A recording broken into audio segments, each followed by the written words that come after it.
Chapitre 1. Mon premier entretien avec l'alien.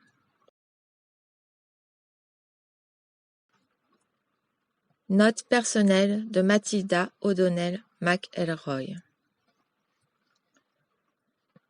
Au moment où l'alien fut transférée à la base, j'avais déjà passé plusieurs heures avec elle.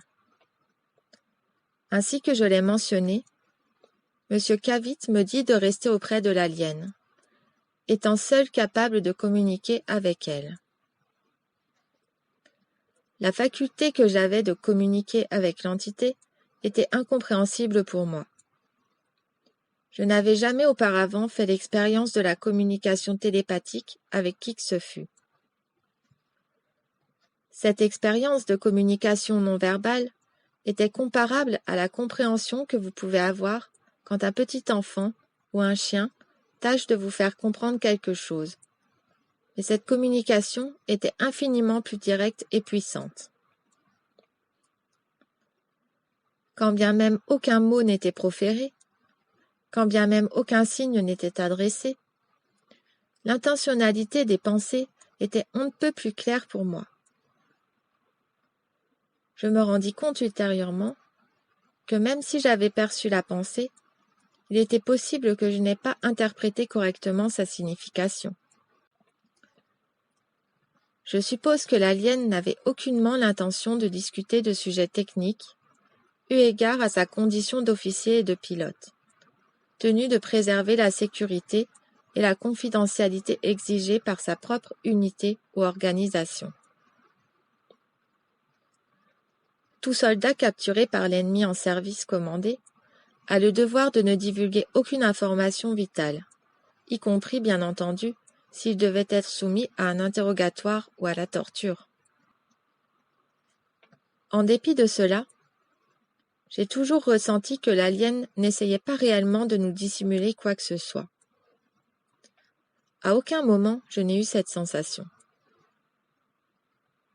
Sa communication avec moi m'a toujours paru honnête et sincère. Je suppose toutefois que l'on ne peut jamais être tout à fait affirmatif. Je suis persuadé intimement d'avoir partagé un lien unique avec l'alien. Cela s'apparentait à la confiance ou à l'empathie que vous pouvez développer avec un patient ou avec un jeune enfant.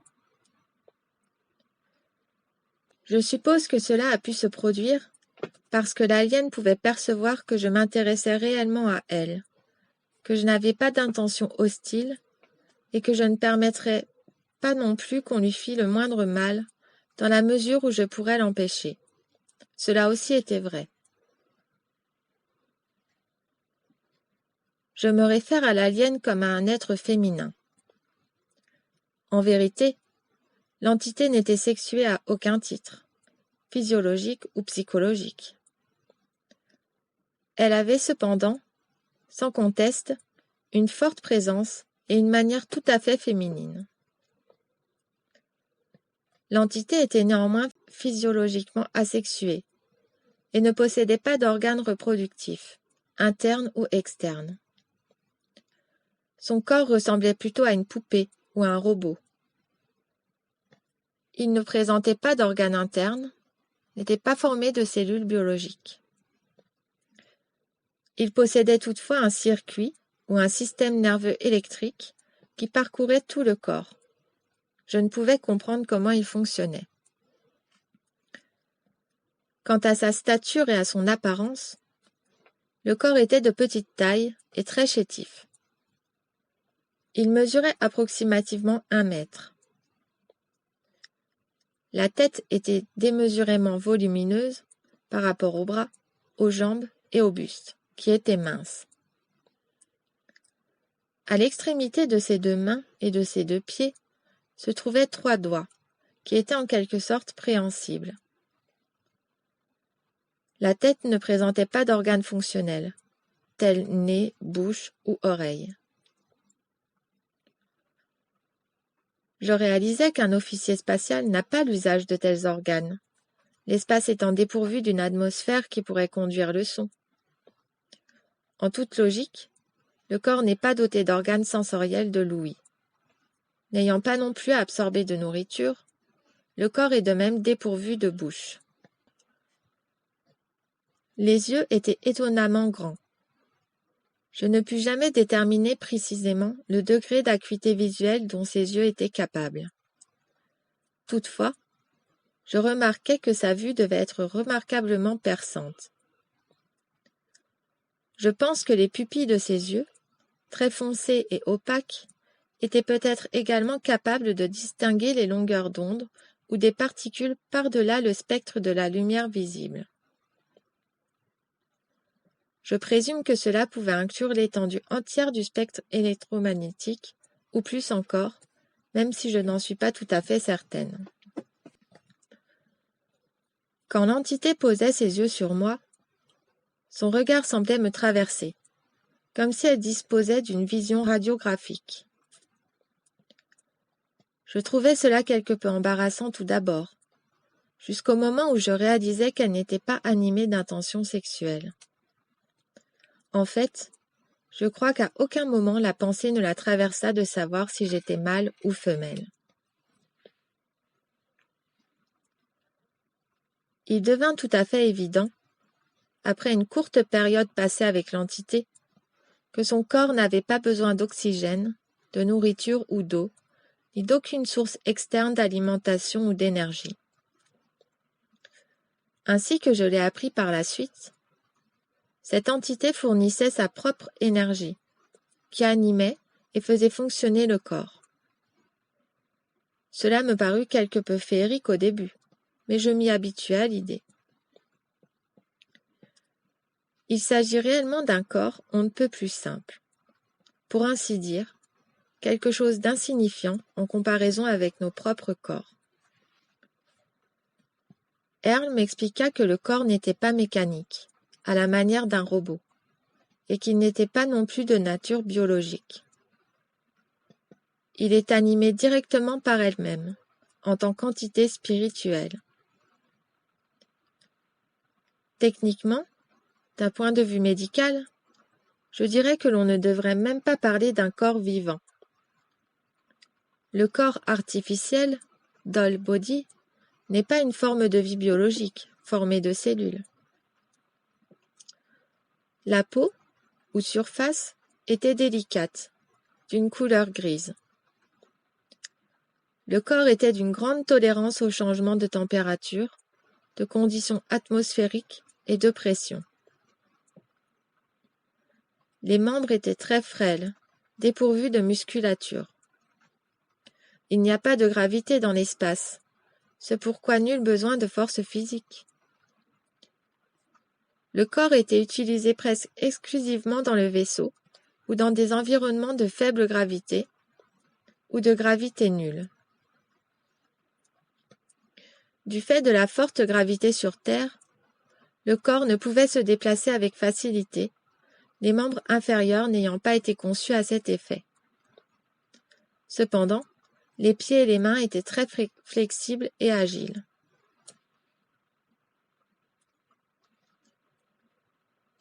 Au cours de la nuit précédant mon premier interrogatoire de l'alien, le secteur s'était transformé en une ruche bourdonnante d'activité. Une douzaine d'hommes travaillaient à l'installation de l'éclairage et des équipements de caméras. Une caméra de cinéma, un microphone et un magnétophone furent également installés dans la salle d'interrogatoire. Je ne vois pas pourquoi un microphone était nécessaire, puisqu'aucune communication verbale n'était possible avec l'alien. Se trouvait également présent un sténographe et plusieurs personnes penchées sur des machines à écrire. Je fus informé qu'on avait dépêché jusqu'à la base, par un vol de nuit, un expert de l'interprétation des langues étrangères et une équipe de décryptage qui allait m'assister dans mes efforts pour communiquer avec l'alien. Plusieurs personnels médicaux, spécialistes de diverses disciplines, étaient présents pour examiner l'alien. De même, un professeur de psychologie devait prêter son assistance pour formuler les questions et interpréter les réponses. N'étant moi-même qu'une simple infirmière, on ne pouvait me considérer comme une interprète qualifiée, quand bien même j'étais la seule personne capable de comprendre quoi que ce soit des pensées de l'alien. Nous eûmes par la suite de nombreux échanges. Chaque entretien eut pour effet un accroissement exponentiel de compréhension entre nous, ce que je développerai plus en avant dans mes notes. Ce qui suit constitue la première transcription des réponses à une liste de questions qui me fut soumise par l'officier de renseignement de la base, que je débriefai au sténographe immédiatement après l'interrogatoire. Transcription officielle d'interrogatoire. Top secret. Transcription officielle de l'US Army Air Force, base militaire aérienne de Roswell, 509e escadron de bombardiers, objet Alien Interview, 9 juillet 1947.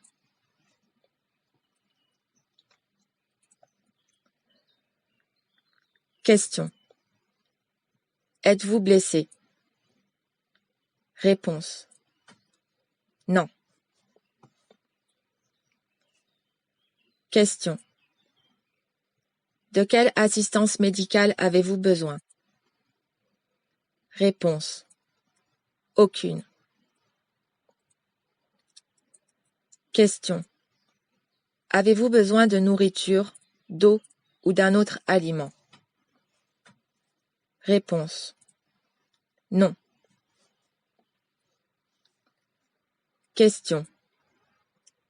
Avez-vous des besoins environnementaux particuliers, tels que température de l'air, composition chimique de l'atmosphère, pression atmosphérique ou élimination des déchets? Réponse. Non. Je ne suis pas un être biologique. Question. Votre corps ou votre vaisseau spatial transporte-t-il des germes ou une contamination qui pourrait être nuisible pour l'homme ou pour d'autres formes de vie sur Terre? Réponse. Pas de germes dans l'espace. Question. Votre gouvernement sait-il que vous êtes ici? Réponse. Pas au moment présent. Question. Vos semblables vont-ils venir vous chercher? Réponse. Oui. Question. Quelle est la capacité de votre peuple en termes d'armement? Réponse. Très destructrice. Je ne compris la nature exacte du type d'armement qu'il pourrait posséder, mais je ne perçus pas non plus la moindre intention menaçante dans sa réponse, qui était purement factuelle. Question. Pourquoi votre vaisseau spatial s'est-il écrasé? Réponse. Il a été frappé par une décharge de foudre atmosphérique qui nous a fait perdre le contrôle. Question. Pourquoi votre vaisseau se trouvait-il dans cette zone? Réponse. Recherche de nuages contaminés, radiation, explosion. Question. Comment votre vaisseau vole-t-il? Réponse. Il est contrôlé par le mental. Il répond à des commandes mentales. Le mental, ou les commandes mentales, sont les seuls mots de la langue anglaise qui se présentent à moi afin de décrire l'idée. Leur corps, ainsi que je pense le vaisseau lui-même, sont reliés à eux par une sorte de système nerveux électrique qu'ils contrôlent au moyen de leurs propres pensées. Question. Comment les membres de votre peuple communiquent-ils les uns avec les autres? Réponse. Par le mental, la pensée. Les mots mental et pensée combinés sont les termes les plus approchants qui me viennent à l'esprit pour décrire l'idée à ce moment. Toutefois, il était très clair pour moi qu'ils communiquent par le mental, exactement comme elles communiquent avec moi.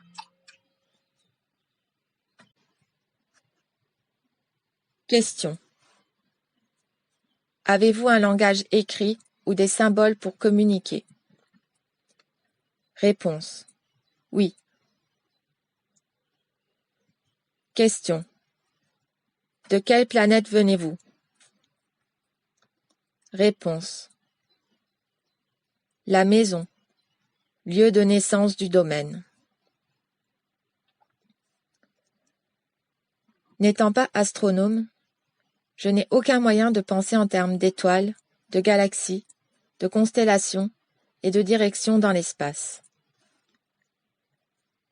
L'impression que je reçus fut celle d'une planète située au centre d'une immense concentration de galaxies, qui est pour elle la maison ou le lieu de naissance. Le terme domaine est le plus proche auquel je puisse penser pour décrire sa représentation, ses images et ses pensées sur l'endroit d'où elle vient. Cela pourrait aussi bien s'appeler le territoire ou le royaume. Quoi qu'il en soit, je suis certaine qu'il ne s'agit pas seulement d'une planète, d'un système solaire ou d'une constellation, mais d'un nombre immense de galaxies. Question. Votre gouvernement va-t-il envoyer des représentants afin de rencontrer nos dirigeants? Réponse. Non. Question. Quelles sont vos intentions concernant la Terre? Réponse. Préserver, protéger les biens du domaine. Question.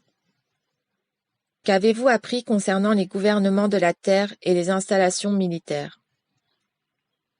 Réponse. Faible, négligeable. Planète de destruction. Question. Pourquoi votre peuple n'a-t-il pas fait connaître son existence au peuple de la Terre? Réponse. Surveiller, observer. Pas de contact. Je ressentis que le contact avec les habitants de la Terre n'était pas permis, mais je ne parvins pas à trouver un mot ou une idée qui exprime exactement le message que je reçus. Tout simplement, ils se bornent à nous observer. Question. Votre peuple est-il venu jusqu'à la Terre dans le passé? Réponse. Observation périodique, répétée. Question. Depuis combien de temps connaissez-vous la Terre? Réponse. Depuis longtemps avant les hommes. Je ne suis pas certaine que le terme préhistorique serait beaucoup mieux approprié, mais il s'agissait sans aucun doute d'une période de temps très étendue, antérieure à l'apparition de l'être humain sur Terre. Question. Que savez-vous de l'histoire de la civilisation sur Terre? Réponse. Peu d'intérêt, attention, période brève. La réponse à cette question me parut très vague. Toutefois, je sentis que son intérêt pour l'histoire de la Terre n'était pas très vif, ou qu'elle n'a pas accordé beaucoup d'attention à cela. Ou peut-être, je ne sais pas, je n'ai pas vraiment obtenu de réponse à cette question. Question. Pouvez-vous nous décrire votre monde d'origine? Réponse. Lieu de civilisation, culture, histoire. Grande planète. Abondance, ressources inépuisables. Ordre, puissance, connaissance, sagesse. 2 soleils, 3 lunes. Question. Quel est le niveau de développement de votre civilisation? Réponse. Ancien. Des billions d'années. Supérieur à toutes les autres. Plan. Programme. Progrès. Victoire. But. Idéaux élevés. J'emploie le nombre billion parce que je suis certaine que la signification était un nombre supérieur à plusieurs milliards. La notion d'échelle et de temps qu'elle me désigna dépasse mon entendement. C'est plus proche, en vérité, de l'idée d'infini en termes d'années terrestres. Question. Croyez-vous en Dieu? Réponse. Nous croyons. Il existe. Le faire continuer. Toujours. Je suis convaincu que l'alien ne comprend pas de la même manière que nous le concept de Dieu ou de foi. Je présume qu'au sein de sa civilisation, ils sont tous athéistes. J'ai eu le sentiment qu'ils ont une très haute estime d'eux-mêmes et qu'ils sont vraiment très orgueilleux. Question. Quel type de société est la vôtre? Réponse. Ordre, puissance, le futur toujours, le contrôle, croissance. Ce sont là les mots les plus approchants que je trouvais pour rendre l'idée qu'elle se faisait de sa propre société ou civilisation. L'émotion avec laquelle elle donna sa réponse à cette question devint très intense, très radieuse et très affirmative. Sa pensée baignait dans une émotion qui parvint jusqu'à moi, dans une vague de jubilation ou de félicité. Cela me troubla considérablement. Question. Existe-t-il d'autres formes de vie intelligentes dans l'univers indépendamment de vous? Réponse. Partout. Nous sommes la plus grande, la plus élevée de toutes. Compte tenu de sa petite stature, je suis sûre qu'elle ne voulait pas dire les plus grands de taille ou les plus gros. Encore une fois, sa nature orgueilleuse transparaissait dans la sensation qu'elle me communiqua. Note personnelle de Mathilda O'Donnell McElroy. C'est ainsi que prit fin mon premier interrogatoire. Après que les réponses à la première liste de questions eurent été dactylographiées et transmises aux personnes qui les attendaient, ces derniers furent ravis que je sois parvenu à faire dire quelque chose à l'alien. Toutefois, après qu'ils eurent fini de lire les réponses, ils furent déçus que je ne sois pas parvenu à une compréhension plus claire.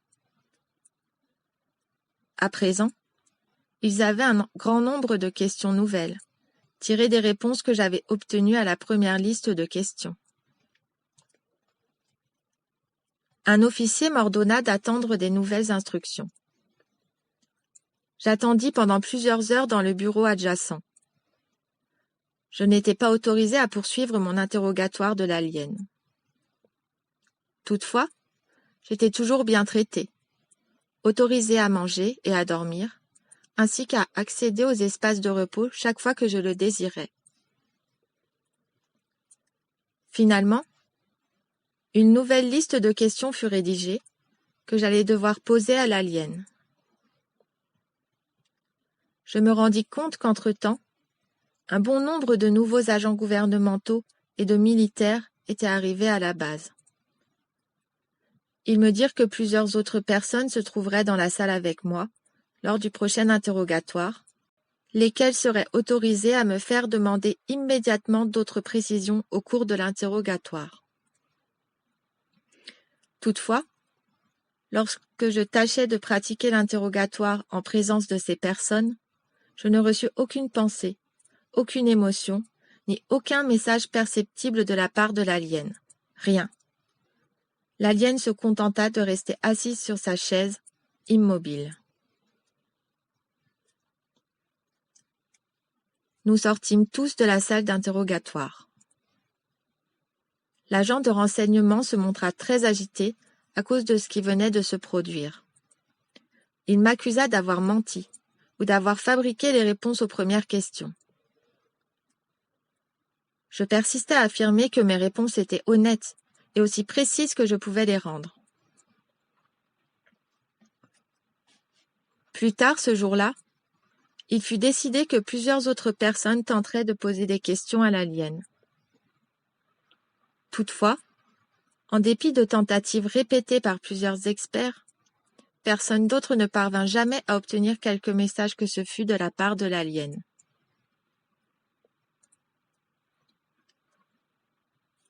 Au cours des jours suivants, un chercheur en médiumnité fut envoyé depuis la côte Est afin d'interroger l'alien. Son nom était Gertrude quelque chose. Je ne me souviens pas du nom de famille. Une autre fois, un clairvoyant indien du nom de Krishnamurti se rendit à la base, afin de tenter de communiquer avec l'alien. Ni l'un ni l'autre ne parvint à obtenir de l'alien le moindre message. Moi-même, je ne fus pas capable de communiquer par télépathie avec l'une ou l'autre de ces personnes, même si je pensais sincèrement que M. Krishnamurti était une personne fort sympathique et intelligente. Finalement, il fut décidé que je devrais être laissé seul en compagnie de l'alien, pour le cas où je parviendrais à obtenir des réponses. Chapitre 2. Mon deuxième interrogatoire. Dans l'interrogatoire suivant, on m'ordonna de poser une seule question à l'alien. Transcription officielle d'interrogatoire. Top secret. Transcription officielle de l'US Army Air Force. Base militaire aérienne de Roswell. 509e escadron de bombardiers. Objet. Alien Interview. 10 juillet 1947.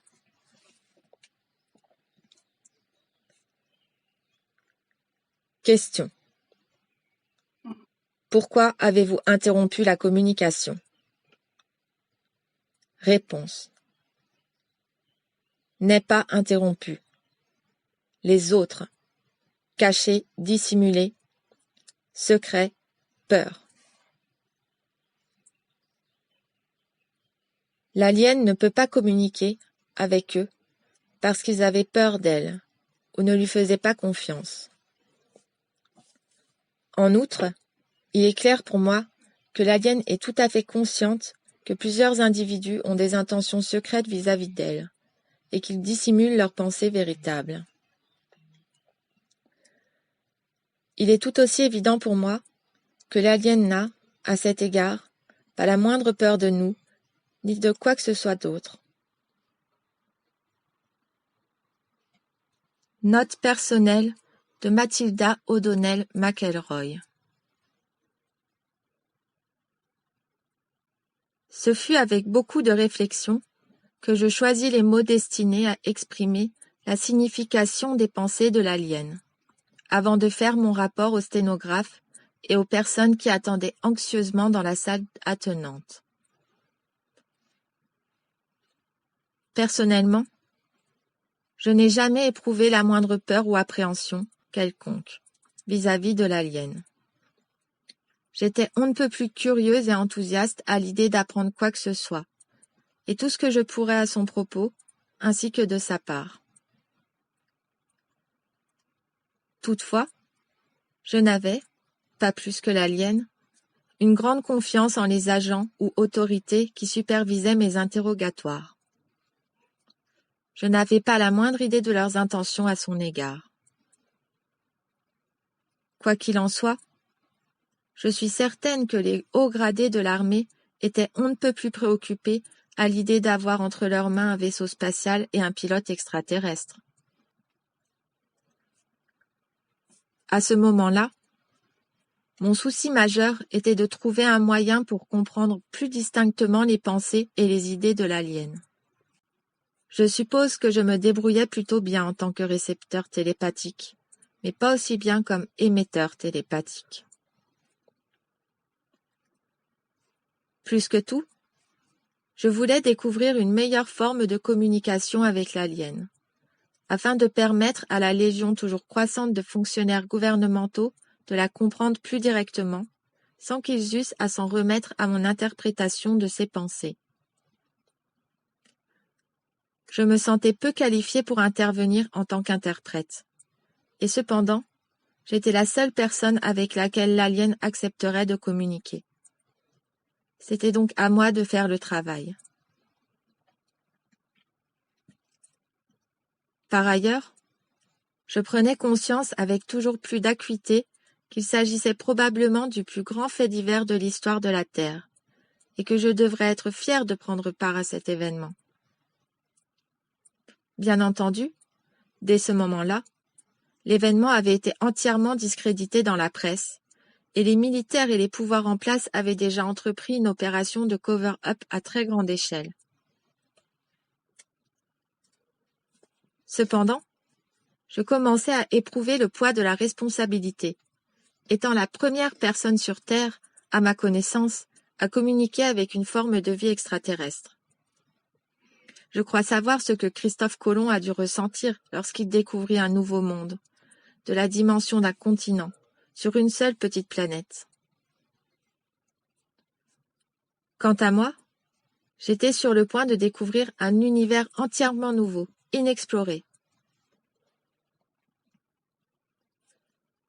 Dans l'attente de nouvelles instructions de mes supérieurs, je retournais dans mes quartiers, sous l'escorte de plusieurs MPS lourdement armés. Plusieurs autres hommes, en costume noir et cravate, m'accompagnaient aussi. Ils se trouvaient toujours là lorsque je me levais le lendemain. Après le déjeuner, qui me fut apporté dans mes propres quartiers, ils m'escortèrent vers la base, jusqu'au bureau où se déroulaient les interrogatoires.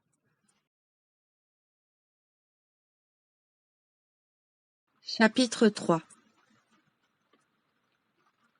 Mon troisième interrogatoire. Note personnelle de Mathilda O'Donnell McElroy.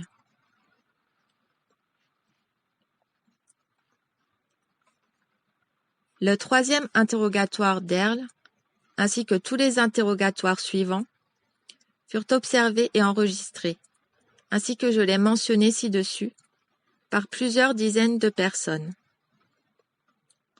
Ces personnes, toutefois, n'assistèrent pas physiquement. Une salle spéciale avait été aménagée, munie d'une glace sans teint, par laquelle on pouvait assister à l'interrogatoire sans contact direct avec l'alien.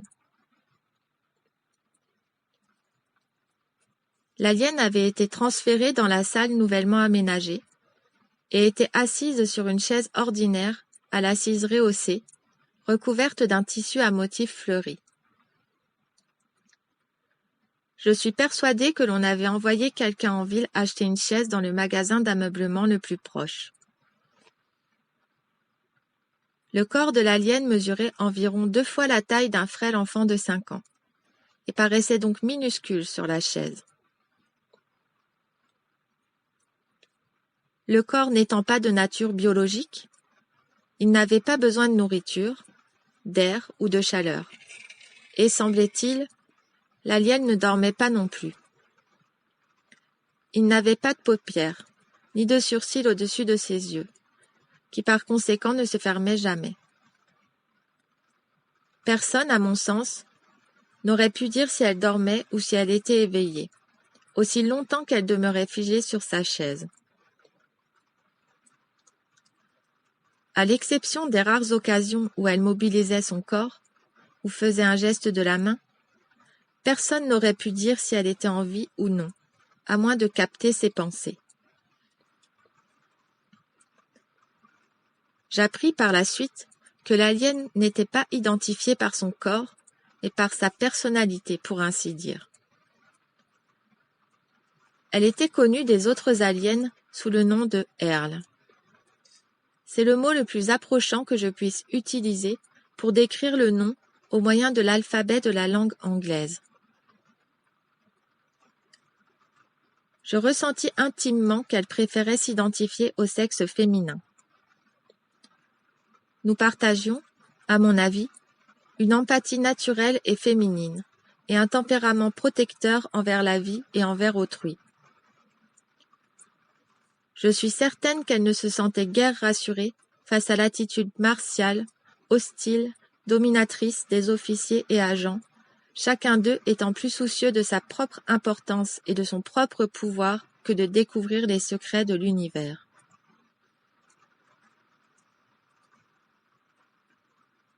Lorsque j'entrai dans la salle, elle fut très contente de me voir. J'éprouvais une sensation de reconnaissance sincère, de soulagement et une émotion chaleureuse de sa part. Cela ressemblait à l'excitation débordante et inconditionnelle, à l'affection platonique que l'on éprouve de la part d'un chien ou d'un jeune enfant, tempérée toutefois par une calme réserve. Je dois dire que j'étais surprise d'éprouver le même type d'affection de la part de l'alien. D'autant plus que nous avions passé si peu de temps l'une avec l'autre. J'étais heureuse de pouvoir continuer mes entretiens avec elle, en dépit de l'attention très pesante dont nous étions l'objet de la part du flot d'agents gouvernementaux et de militaires qui arrivaient à la base. Il était tout à fait évident que les personnes qui rédigèrent la nouvelle liste de questions à mon intention voulaient apprendre à communiquer eux-mêmes avec l'alien, sans avoir à passer par mon intermédiaire. Voici les réponses à la nouvelle liste de questions. Transcription officielle d'interrogatoire. Top secret.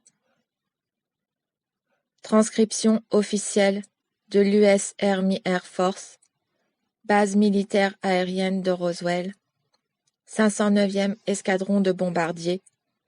Sujet: Alien Interview, 11 juillet 1947. Question: savez-vous lire ou écrire une ou plusieurs des langues terrestres?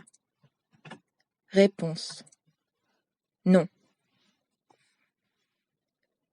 Question: comprenez-vous l'arithmétique ou les mathématiques? Réponse: oui. Je suis officier, pilote, ingénieur. Question: pouvez-vous écrire ou dessiner des symboles ou des images que nous serions capables de traduire dans notre propre langue? Réponse: sans certitude. Question: existe-t-il d'autres signes ou moyens de communication que vous pourriez utiliser pour nous aider à comprendre plus clairement vos pensées? Réponse: non. Note personnelle de Matilda O'Donnell McElroy. J'étais tout à fait certaine que ce n'était pas vrai. Mais je compris clairement qu'Earl se refusait à communiquer sous forme d'écrits, de dessins ou de signes langagiers.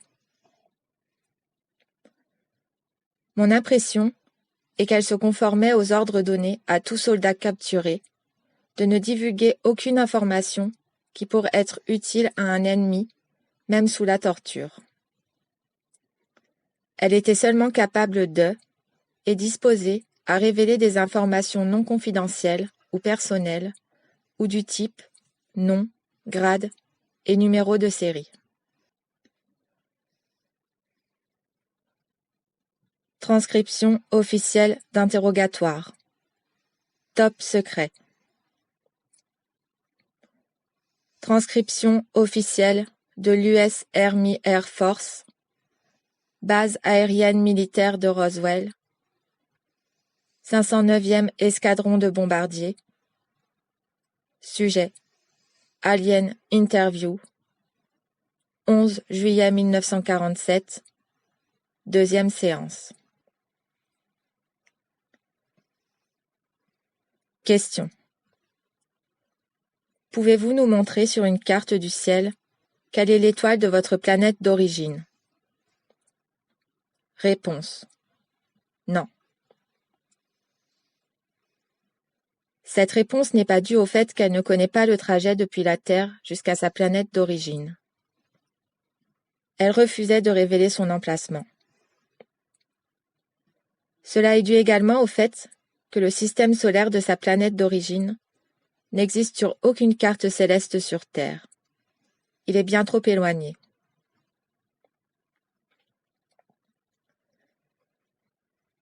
Question. Combien de temps cela prendra-t-il à votre peuple pour vous localiser ici? Réponse. Inconnu. Question.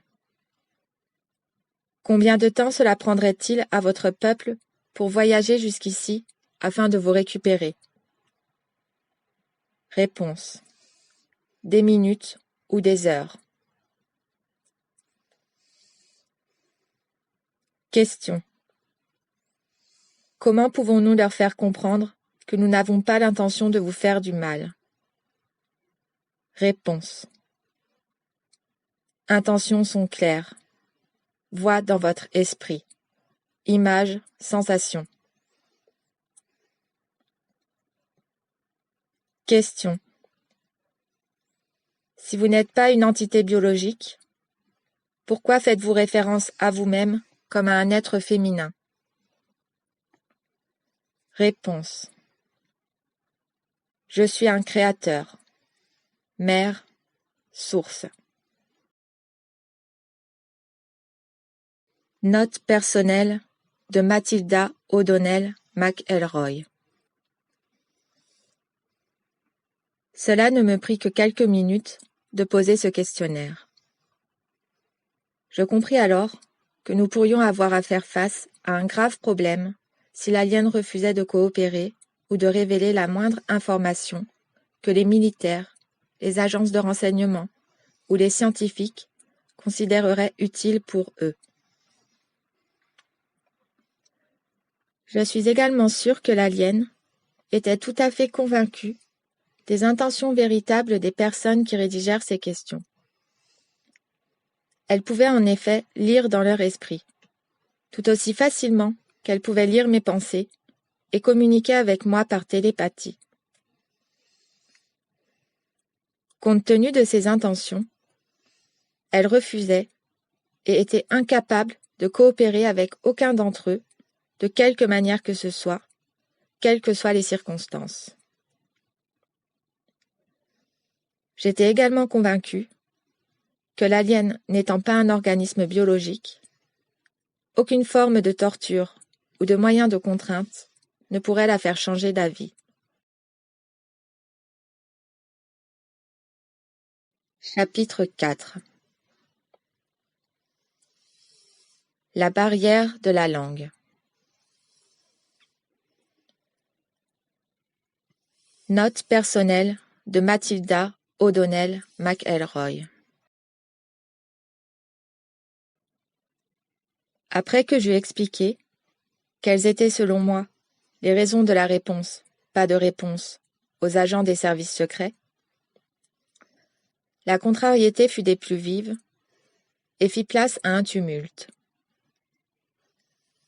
Une discussion très enflammée s'engagea entre plusieurs officiers de renseignement, représentants militaires, le psychologue et les linguistes.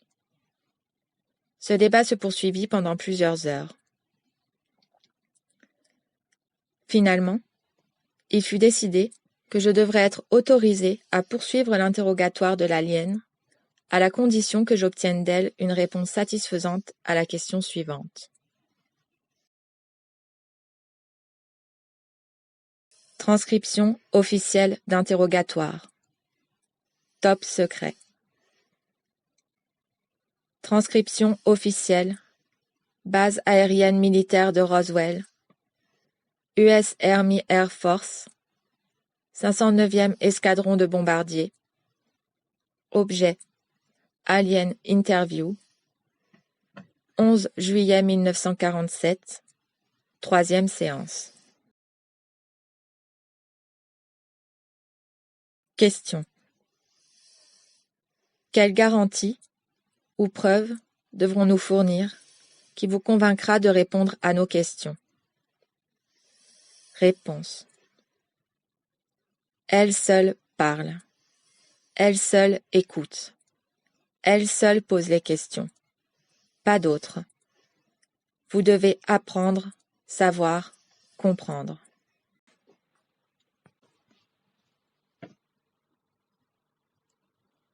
Note personnelle de Mathilda O'Donnell McElroy. Quand je revins de la salle d'interrogatoire pour rapporter la réponse de l'alien, j'essuyais un accueil grimaçant et sceptique du groupe d'agents et de militaires des services secrets. Ils ne parvenaient pas à comprendre ce que l'alien voulait dire par là. Je reconnus que moi non plus, je n'étais pas vraiment capable de comprendre ce qu'elle voulait dire. Mais je tins à affirmer que je faisais de mon mieux pour restituer le message télépathique.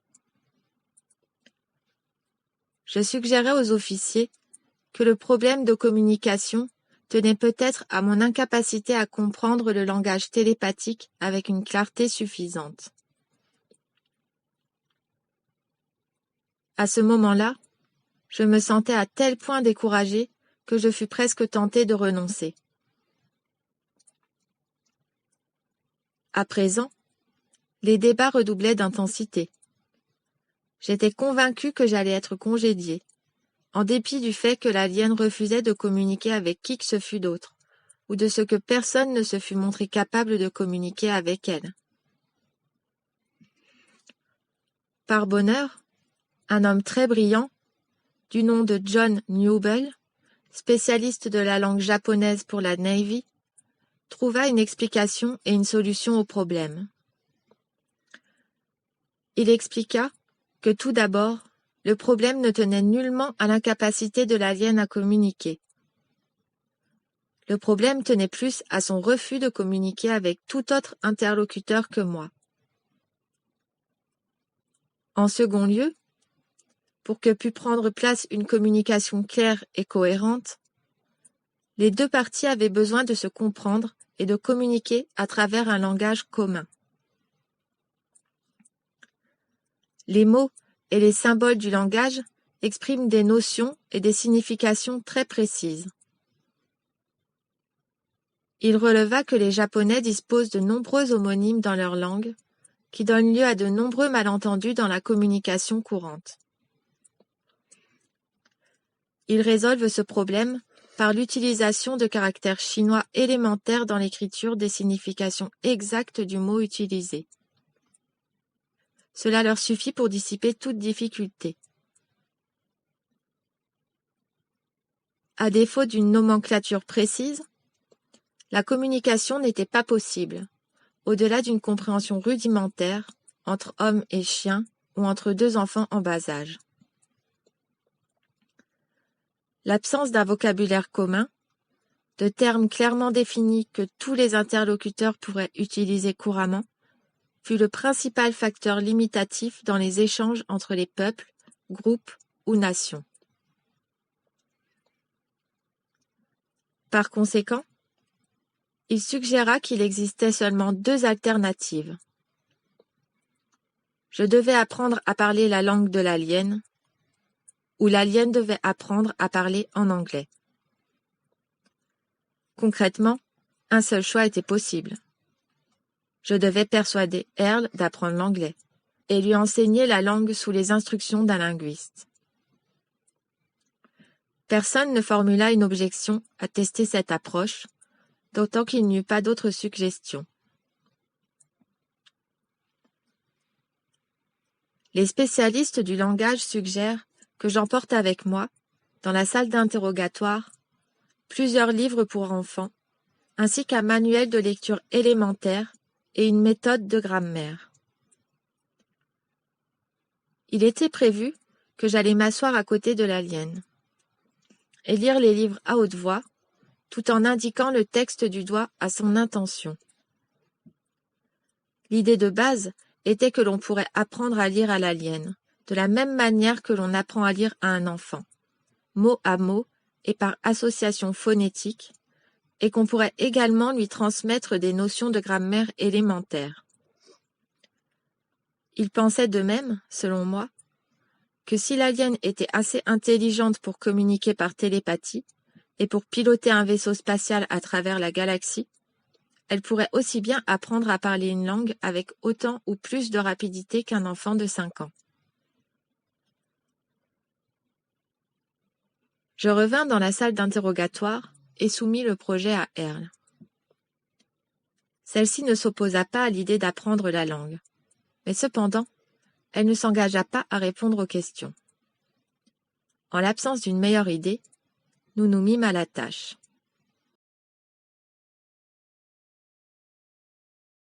Chapitre 5. Leçon de lecture. Note personnelle de Mathilda O'Donnell McElroy.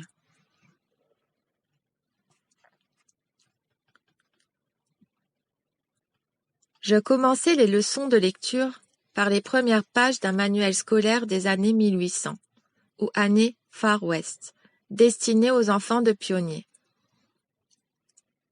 Le manuel s'intitule McGuffey's Electric Reader, Primer through Sixth.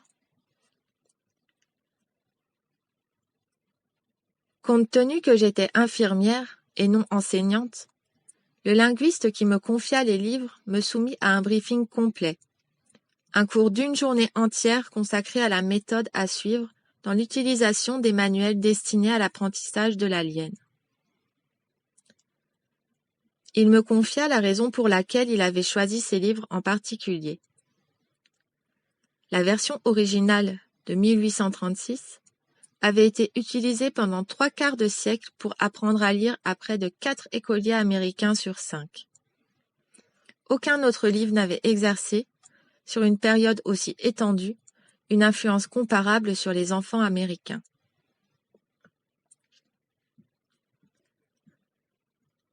Le cours élémentaire de McGuffey débute, dans le premier volume, The Primer, par la présentation des lettres de l'alphabet, à mémoriser en série. On apprenait ensuite aux enfants, de façon progressive, à utiliser les groupes syllabiques de la langue pour former et prononcer des mots, au moyen de la méthode phonétique qui invite à rapprocher les sons et les lettres.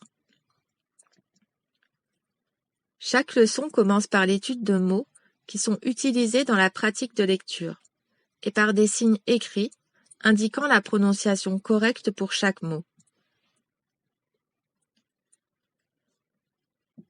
Je me rendis compte que les histoires contenues dans le First and Second Reader dépeignaient des enfants dans leurs relations avec des membres de la famille, des enseignants, des amis et des animaux.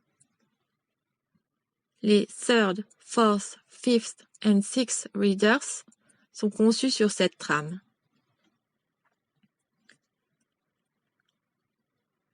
L'une des histoires dont j'ai le souvenir était La veuve et le marchand. Il s'agit d'un conte moral dépeignant un marchand qui se rapproche d'une veuve dans le besoin. Plus tard, lorsque la veuve se révèle une personne honnête, Le marchand lui fait un beau cadeau. Les livres ne vous enseignent pas nécessairement que seuls les gens fortunés sont capables d'offrir, sont capables de charité. Nous savons tous que la générosité est une vertu qui devrait être pratiquée par tout un chacun. Toutes ces histoires étaient très édifiantes et fournissaient des explications pertinentes pour illustrer des vertus telles que l'honnêteté, la charité, la sobriété, l'endurance au travail, le courage, le patriotisme, la piété envers Dieu, le respect des parents. Personnellement, je recommanderais ce livre à tout le monde. Je découvris également que le vocabulaire utilisé dans le livre était très avancé en comparaison du nombre de mots limités que les gens utilisent couramment de nos jours. Je pense que nous avons perdu une grande partie de notre langue depuis l'époque où les pères fondateurs rédigèrent la Déclaration d'indépendance il y a plus de 200 ans.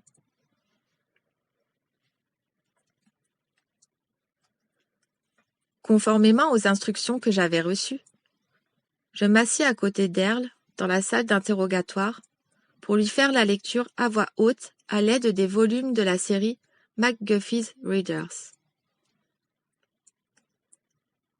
Chacun des volumes comportait des illustrations simples et excellentes des histoires et des sujets enseignés, quoiqu'elles paraissaient désuètes aujourd'hui.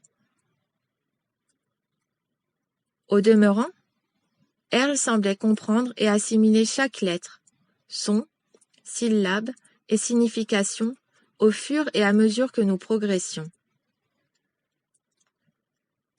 Nous poursuivîmes cette pratique avec une cadence de 14 heures par jour pendant 3 jours consécutifs, sans interruption, si ce n'est de mon côté, pour quelques repas et périodes de repos.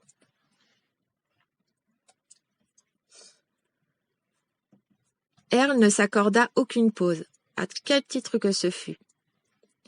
Elle ne prit aucune période de sommeil. Tout simplement, elle demeurait assise sur la chaise surchargée, dans la salle d'interrogatoire, à réviser les leçons que nous avions parcourues. Lorsque je me présentais chaque matin, pour reprendre la leçon là où nous nous étions interrompus, elle avait déjà mémorisé les leçons précédentes et était fermement engagée dans les pages suivantes. Ce processus ne fit que s'accélérer, jusqu'au moment où il devint sans objet pour moi de continuer à lui faire la lecture. Bien qu'Earl n'eût pas de bouche pour parler, elle était maintenant capable de penser dans ma direction en anglais. À la fin de ses leçons, Earl pouvait lire et étudier par elle-même. Je lui montrais comment utiliser un dictionnaire pour rechercher les mots nouveaux qu'elle rencontrerait. Après quoi, Earl consultait le dictionnaire en toute occasion. Dès lors, mon travail consistait à opérer tel un coursier à son service, demandant à ce que ouvrages destinés à l'étude soient livrés sur un rythme continu. Par la suite, M. Newble apporta les volumes complets de l'Encyclopædia Britannica. Earl les apprécia tout particulièrement, pour le grand nombre d'illustrations qu'ils comportaient. Après cela, elle demanda un nombre croissant de livres illustrés et de manuels contenant des photographies et des dessins. Il lui était beaucoup plus facile, en effet, de comprendre une signification si elle disposait d'une image de ce qu'elle était en train d'étudier.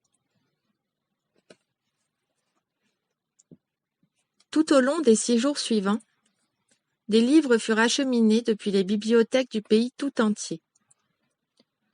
La raison en était, je suppose, qu'en quelques jours seulement, elle avait lu plusieurs centaines de ces livres. Elle étudiait tous les sujets que je pouvais concevoir, ainsi qu'un grand nombre d'autres matières très techniques sur lesquelles je n'ai jamais rien voulu savoir, telles que l'astronomie, la métallurgie, l'ingénierie, les mathématiques et autres manuels techniques. Plus tard, elle se mit à lire des livres de fiction, des romans, de la poésie et des classiques littéraires. Earle demanda également à lire un grand nombre d'ouvrages de sciences humaines, sur l'histoire en particulier. J'estime qu'elle a probablement lu au moins 50 livres portant sur l'histoire de l'humanité et sur l'archéologie. Évidemment, je m'assurais qu'elle reçut également un exemplaire de la Bible, qu'elle lut intégralement, sans formuler le moindre commentaire ni aucune question. Alors que je demeurais auprès d'Earle entre 12 et 14 heures chaque jour, nous eûmes peu d'échanges au cours de la semaine qui suivit, à l'exception des questions occasionnelles. Les questions visaient généralement des indications contextuelles, ou à clarifier un point dans ses lectures. Étrangement, Earle me confia que ses livres favoris étaient Alice au pays des merveilles, Don Quichotte de la Manche et Les Mille et une nuits.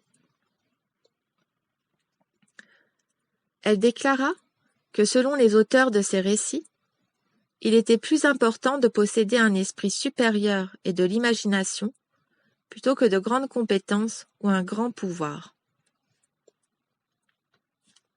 Incapable moi-même de répondre à bon nombre de ces questions, je consultais les personnes réunies dans la salle d'observation. La plupart de ces questions se rapportaient à des aspects techniques et scientifiques. Quelques-unes concernaient les sciences humaines. La profondeur des questions, ainsi que leur subtilité, caractérisée par un niveau de compréhension sophistiqué, révélait un intellect très pénétrant.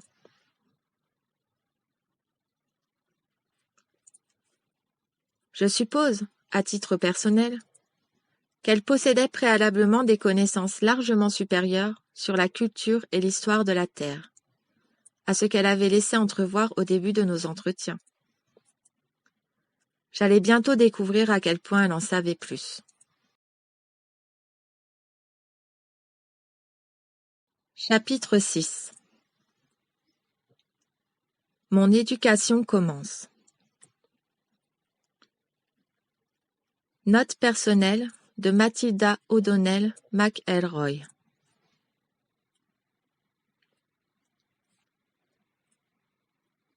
Le 15e jour après que Earle eût été rescapé du site du crash, j'étais capable de communiquer librement et sans effort avec elle en anglais. Elle avait assimilé, à ce moment-là, une telle quantité de matériel écrit que ses connaissances scolaires dépassaient de loin les miennes. Même si j'avais décroché mon diplôme de fin d'études scolaires à Los Angeles en 1940, et bien que j'eusse fréquenté l'université au long de 4 années de formation prémédicale et d'infirmière, le champ de mes propres lectures était resté limité. Je n'avais étudié aucun, ou peu s'en faut, des sujets auxquels Earle était maintenant confronté, sans mentionner son intelligence aiguë, son endurance à des séances d'études intensives et sa mémoire quasi photographique. Elle était capable de citer de longs passages des livres qu'elle lisait. Elle affectionnait particulièrement certaines sections de ses récits de littérature classique favoris, tels que Les aventures de Huckleberry Finn, des contes tirés des voyages de Gulliver, de Peter Pan, ainsi que la légende du cavalier sans tête. Désormais, Earle était devenu le professeur, et j'étais à présent l'élève. J'allais apprendre incessamment ce qu'ignorent les hommes sur cette terre et qu'ils n'ont aucun moyen de savoir.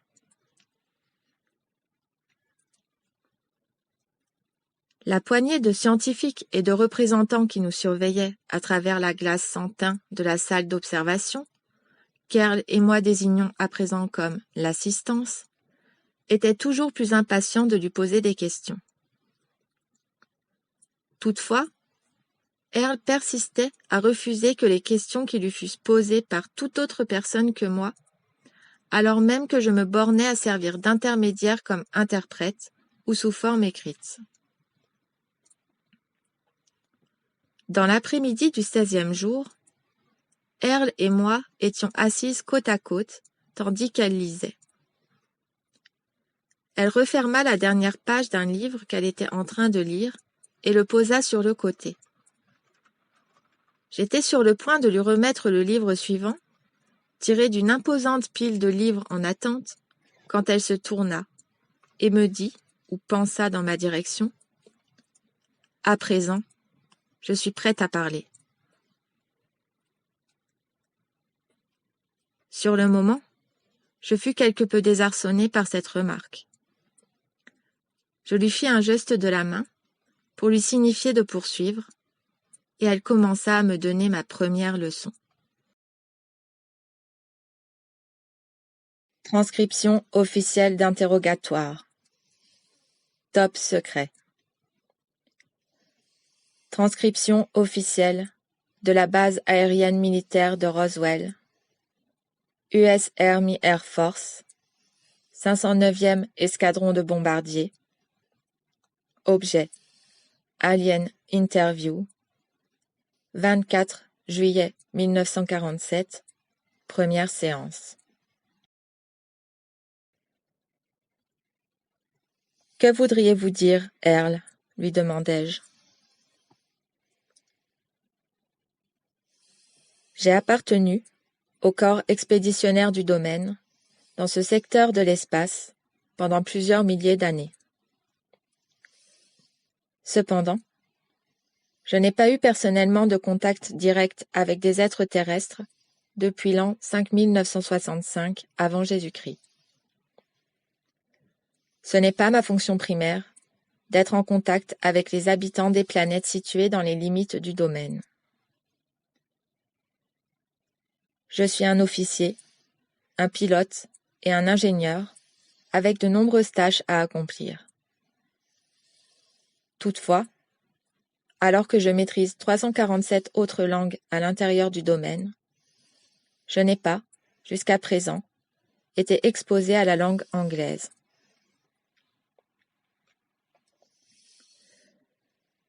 La dernière langue terrestre que j'ai pratiquée fut le sanskrit des hymnes védiques. À cette époque, j'étais membre d'une mission envoyée pour enquêter sur la perte d'une base du domaine située dans les montagnes de l'Himalaya. Un bataillon entier d'officiers, de pilotes, de personnel de communication et de personnel administratif disparut, et la base fut détruite.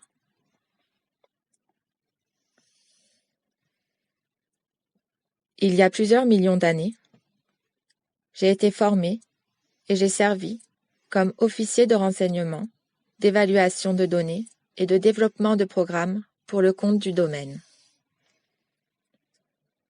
En vertu de mon expérience dans ces technologies, je fus envoyé sur Terre comme membre de l'équipe de recherche.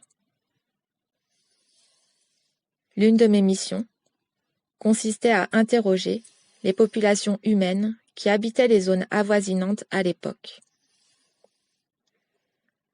Un grand nombre d'habitants de la région reportèrent avoir vu des Vimanas ou vaisseaux spatiaux dans la zone.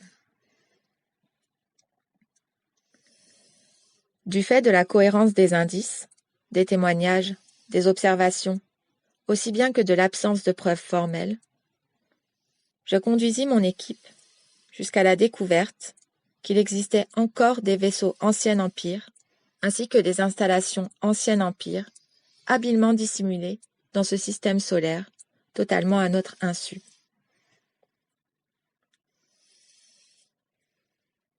Vous et moi avons été dans l'incapacité de communiquer dans votre langue, parce que je n'ai pas, jusqu'ici, été exposé personnellement à la langue anglaise.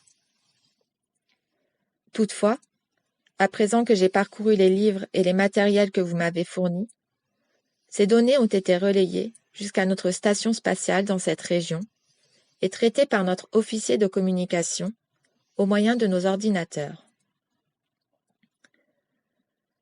Ces données ont été traduites dans ma propre langue et relayées vers moi dans une version intelligible. J'ai également reçu des informations complémentaires à partir des dossiers se rapportant à la langue anglaise archivés dans nos ordinateurs et des archives du domaine concernant la civilisation terrestre.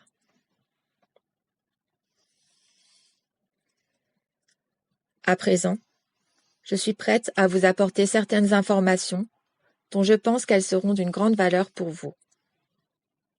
Je vais vous dire la vérité. Même si toute vérité est relative par rapport à toutes les autres vérités, je souhaite partager avec vous, aussi honnêtement et exactement que possible, la vérité telle que je l'aperçois, dans les limites de mon intégrité vis-à-vis de ma personne et de ma race, et sans violer mes obligations vis-à-vis de l'organisation que je sers et que j'ai fait serment de défendre et de protéger. Ok, pensai-je. Allez-vous répondre aux questions de l'assistance à présent? Non. Je ne répondrai pas à des questions. Je vais vous confier des informations dont je pense qu'elles seront profitables au bien-être des êtres spirituels immortels qui forment l'humanité et qui favoriseront la survie des myriades de formes de vie et de l'environnement sur Terre, une partie de ma mission étant d'assurer la préservation de la Terre. Personnellement, ma conviction est que la totalité des êtres physiques sont des êtres spirituels immortels, ce qui inclut les êtres humains. Dans un but de précision et de simplicité, j'utiliserai un mot composé, is-be, qui s'écrit is-be. C'est le verbe être en anglais conjugué à la troisième personne du singulier et le verbe être en anglais à l'infinitif.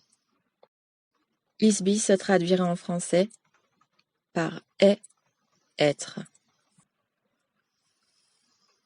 En effet, la nature première d'un être immortel est qu'il vit dans un état d'être intemporel, entre parenthèses, is, et que la seule raison de son existence est qu'il décide d'exister, entre parenthèses, be. Quel que soit son degré d'infériorité au sein d'une société, tout is-be mérite le respect et le traitement que j'aimerais moi-même recevoir d'autrui. Toute personne sur Terre continue à être un is-be, qu'elle en soit consciente ou non. Note personnelle de Matilda O'Donnell McElroy. Je n'oublierai jamais cette conversation. Son ton était très direct et placide. Toutefois, pour la première fois, je ressentis en Earl la présence d'une personnalité chaleureuse et réelle. Sa référence aux êtres spirituels immortels me frappa comme un éclat de lumière dans une pièce obscure. Auparavant, je n'avais jamais considéré qu'un être humain pût être immortel. Je supposais que ce degré de pouvoir était réservé exclusivement au Père, au Fils et au Saint-Esprit. Étant une catholique fervente, soumise à la parole du Seigneur Jésus et du Saint-Père, je n'ai jamais pensé qu'une femme pouvait être un être spirituel immortel, pas même Marie, la Sainte Mère du Seigneur. Toutefois, lorsqu'Earl émit cette pensée, je pris vivement conscience, pour la première fois, qu'elle-même était un être spirituel immortel, et que nous le sommes tous. Earl dit qu'elle ressentait que j'étais décontenancée à cette idée. Elle affirma qu'elle allait me démontrer que je suis moi aussi un être spirituel immortel. Elle dit « Passe au-dessus de ton corps ». Immédiatement, je réalisai que j'étais au-dessus de mon corps, regardant depuis le plafond en direction du sommet de ma tête. J'étais capable également de contempler la pièce autour de moi, y compris le corps d'Earl, assise sur le fauteuil à côté de mon propre corps. Au bout d'un moment, je pris conscience de la réalité, simple mais stupéfiante, que je ne suis pas un corps.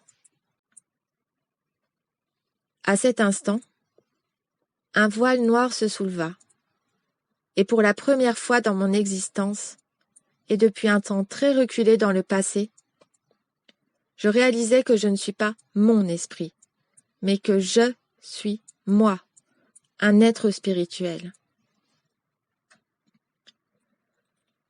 Ce fut une épiphanie inexplicable, mais elle me remplit d'une joie et d'un soulagement dont je ne me souviens pas avoir jamais fait l'expérience auparavant. Quant à la part immortelle, je ne comprends pas sa signification, étant donné qu'on m'a toujours appris que je ne suis pas immortelle, que je suis peut-être un esprit, mais certainement pas immortel. Au bout d'un moment, je ne peux dire combien de temps précisément, Earl me demanda si j'étais parvenue à une meilleure compréhension de l'idée.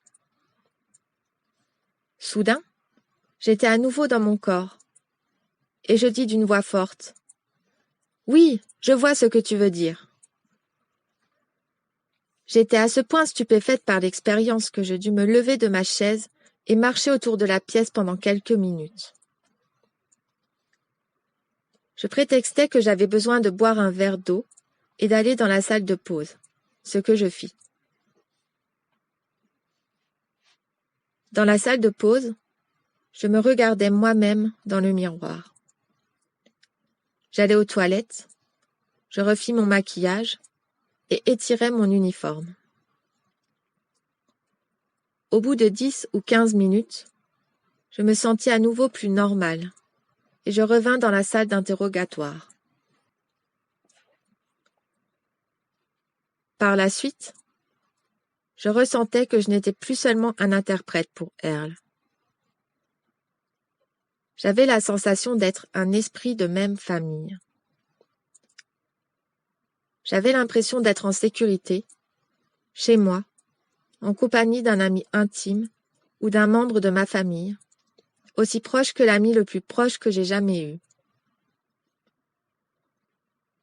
Earl ressentait et comprenait mon embarras à propos du concept d'immortalité personnelle.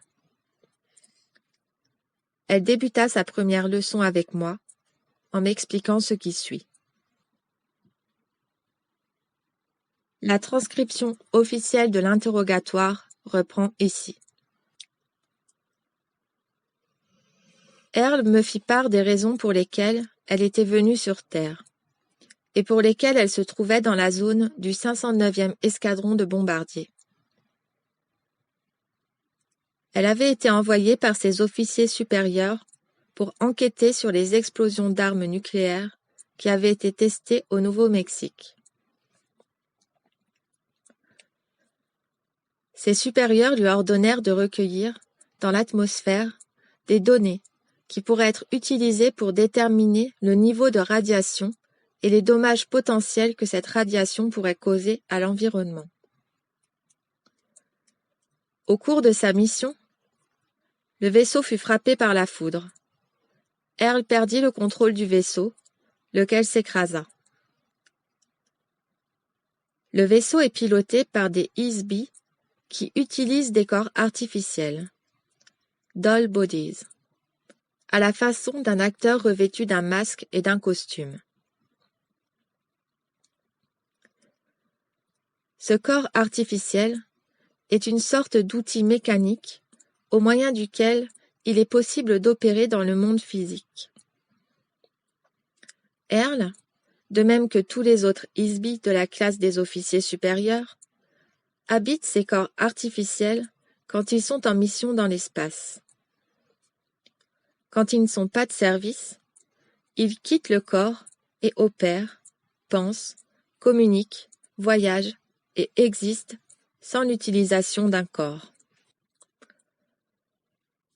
Les corps sont constitués de matériaux synthétiques, qui incluent un système nerveux électrique de haute sensibilité, auquel chaque ISBI s'ajuste lui-même ou se règle sur une fréquence électronique qui coïncide exclusivement avec la longueur d'onde ou la fréquence vibratoire spécifique émise par chaque ISBI. Chaque ISBI est capable de créer une fréquence électrique qui l'identifie, à la façon d'une fréquence radio. Cela sert, en partie, comme mode d'identification, de façon analogue avec l'empreinte digitale. Le corps artificiel agit comme un récepteur radio pour l'ISBI. Il n'existe pas deux fréquences ni deux corps artificiels parfaitement identiques. Le corps de chacun des ISBI, formant l'équipage, sont de même réglés et connectés avec le système nerveux intégré dans le vaisseau spatial. Le vaisseau spatial est constitué de façon très proche à celle dont est conçu le corps artificiel. Le vaisseau est ajusté spécifiquement à la fréquence de chaque ISBI membre de l'équipage. De ce fait, le vaisseau peut être piloté par les pensées ou par l'énergie émise par l'ISBI. Il s'agit en somme d'un système de contrôle très simple et direct. Ainsi, on ne trouve pas d'équipement sophistiqué de contrôle ou de navigation à bord du vaisseau. Celui-ci fonctionne comme une extension de l'ISBI. En frappant le vaisseau, la foudre provoqua un court-circuit qui déconnecta momentanément le contrôle du vaisseau et entraîna le crash. Earl était, et est toujours, un officier, pilote et ingénieur au sein d'une force expéditionnaire appartenant à une civilisation galactique désignée le Domaine. Cette civilisation contrôle un grand nombre de galaxies, étoiles, planètes, satellites et astéroïdes, à travers un secteur de l'espace qui représente globalement un quart de la totalité de l'univers physique. La mission constante de son organisation est de sécuriser, contrôler et étendre le territoire et les ressources du domaine. Earl souligna que leurs propres activités étaient fort analogues, à plus d'un titre, à celles des explorateurs européens qui ont découvert et revendiqué le Nouveau Monde au nom du Saint-Père, le Pape et des rois d'Espagne, du Portugal, ultérieurement au nom de la Hollande, l'Angleterre, la France, etc. L'Europe a tiré profit des propriétés acquises aux dépens des habitants indigènes. Toutefois, ces populations indigènes n'ont jamais été consultées, pas plus qu'on ne leur a demandé leur permission pour être intégrées au domaine des nations européennes et soumises aux soldats et prêtres que ces nations envoyèrent pour s'emparer de leurs terres et de leurs ressources, et faire prospérer leurs propres intérêts. Earl déclara qu'elle avait lu dans un livre d'histoire que le roi d'Espagne se repentait du traitement brutal que ses soldats infligeaient aux indigènes. Il redoutait le châtiment de son Dieu, à l'égard ce qui est décrit dans les récits bibliques. Il demanda au pape de préparer une bulle désignée sous le nom de « la condition » et dont la lecture devait être faite à tous les indigènes dès le premier contact. Le roi espérait ainsi que cette déclaration, qu'elle fût ou non acceptée par les indigènes, l'absoudrait de toute responsabilité dans le massacre et l'asservissement de ces populations qui allaient s'ensuivre. Il faisait valoir cette déclaration comme justification pour confisquer leurs terres, confisquer leurs possessions par ses soldats et les prêtres envoyés par le pape. Il semble que le pape n'éprouva lui-même aucun sentiment de culpabilité ou de responsabilité dans cette aventure. Erle considérait de telles actions comme le fait d'un lâche, et qu'il n'est pas surprenant que les possessions de l'Espagne aient été réduites si rapidement. Peu d'années après seulement, le roi était mort, et son empire avait été annexé par d'autres nations. Erle déclara que ce type de conduite ne pouvait se produire au sein du domaine. Ses dirigeants assument une pleine responsabilité pour les entreprises du domaine et répugnera se désavouer de la sorte. Par ailleurs, ils ne connaissent aucune crainte vis-à-vis des dieux et ne sont jamais pris de remords pour leurs actions. Cette idée renforce mon opinion ci-dessus, selon laquelle Erle et son peuple sont probablement athées. Quant à l'annexion de la terre par le domaine, les dirigeants du domaine ont choisi de ne pas révéler ouvertement leurs intentions aux indigènes de la terre jusqu'à une période ultérieure, à laquelle il pourra ou non servir leurs intérêts de se présenter ouvertement. À l'époque présente, il n'est pas nécessaire d'un point de vue stratégique de faire connaître à l'humanité la présence du corps expéditionnaire du domaine. En fait, jusqu'à nos jours, cette présence a été occultée le plus radicalement, pour des raisons qui seront divulguées ultérieurement. La ceinture d'astéroïdes, située dans le voisinage immédiat de la Terre, est de taille très réduite, mais constitue une zone cruciale pour le domaine dans ce secteur de l'espace. Concrètement, plusieurs objets de ce système solaire présentent une grande valeur, comme station spatiale de faible gravité. Les forces du domaine s'intéressent prioritairement aux satellites de faible gravité dans le système solaire. En l'occurrence, sont concernés principalement la face cachée de la Lune et la ceinture d'astéroïdes, débris d'une planète qui fut détruite il y a plusieurs milliards d'années, ainsi que, à moindre degré, Mars et Vénus. Il est aisé d'édifier des structures à coupole, synthétisées à partir de gypse ou des bases souterraines dissimulées par des écrans électromagnétiques. Et ces structures sont affectées à l'accueil des forces du domaine. Chaque fois qu'un secteur de l'espace a été acquis par le domaine et est intégré au territoire sous son contrôle, ce secteur est traité comme la propriété du domaine. La station spatiale située à proximité de la Terre est importante pour la seule raison qu'elle se trouve le long de l'itinéraire d'expansion du domaine, en direction du centre de la galaxie de la Voie lactée et par-delà. Il va de soi que l'ensemble des territoires du domaine ont connaissance de cela, à l'exception de la population de la Terre.